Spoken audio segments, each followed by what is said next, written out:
Hi everyone, my name is George Stern. I'm the CEO of Appeal Wizards. Our company helps Amazon sellers navigate the ever-changing rules in the Amazon marketplace. And we're doing that today with this video that brings you 6 tips for navigating counterfeit issues on Amazon. Amazon's really started cracking down on counterfeits in the last few years. They have something called Project Zero, whose stated goal is to get counterfeits on the Amazon platform to zero.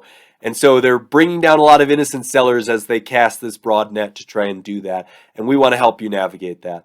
Tip number 1 on our 6 tips of navigating counterfeit issues is to make sure you actually understand Amazon's counterfeit policy. You can find it on Seller Central. You can read the details of that policy. I encourage you to. It's not too long. But the bottom line is that you are the one responsible for ensuring that you're not selling counterfeit items in your store, and that if Amazon asks you for documentation to prove that you're not, you need to be able to provide that. Those are important aspects of the policy. Make sure you understand it in full.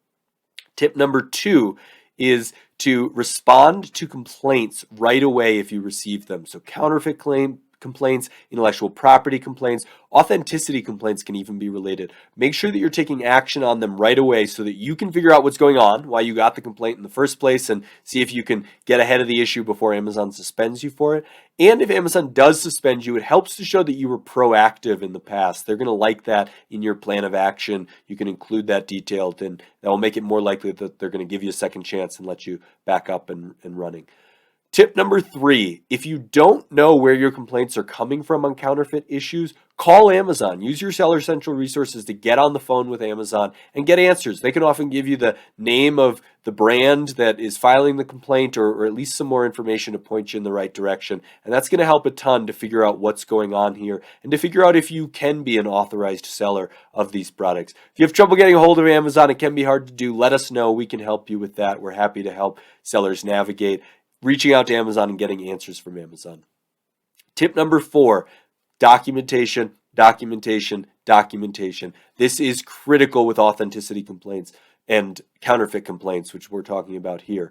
Both need documentation. So ensure that you have documentation that proves that you got your products from a legitimate supplier. These are usually invoices showing all the information necessary to prove that you got these from the supplier, you got the right quantity, the date, the address, everything else. And then ensure that they are also an authorized supplier of that brand and can prove it. So make sure that you've either found their name on the brand's list of authorized suppliers, or if you ask the supplier themselves, they might be able to provide some documentation to you.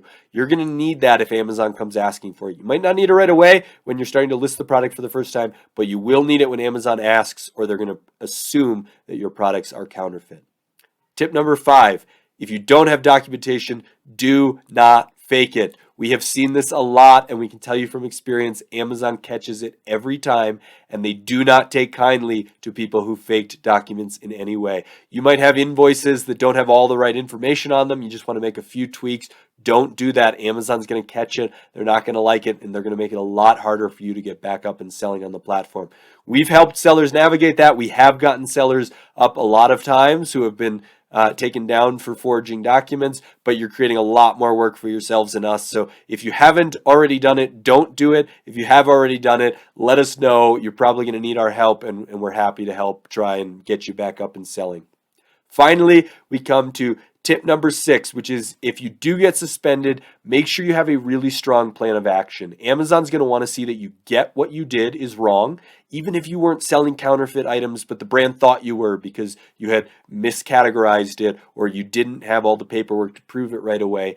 Make sure that you're admitting fault, that you are showing Amazon that you're taking steps to not ever make that mistake again. Again, they want counterfeits at 0, and in their eyes, it's what the people assume, the people expect, not necessarily the reality. So if customers think these products are counterfeit, if they think they're not authentic, that's going to bring you down just as fast. You want to make sure that you are meeting expectations and that Amazon is able to see that you are not selling counterfeits and that you get the importance of that, and you got to write all that into your plan of action. that sounds daunting, we're happy to help you with that. We help sellers come back from counterfeit issues all the time. We're happy to help you write a very strong plan of action that we know will work and we know will get you back up and running. Let us know if we can assist you with that at appealwizards.com. Happy selling out there. Thanks so much for watching our video and good luck.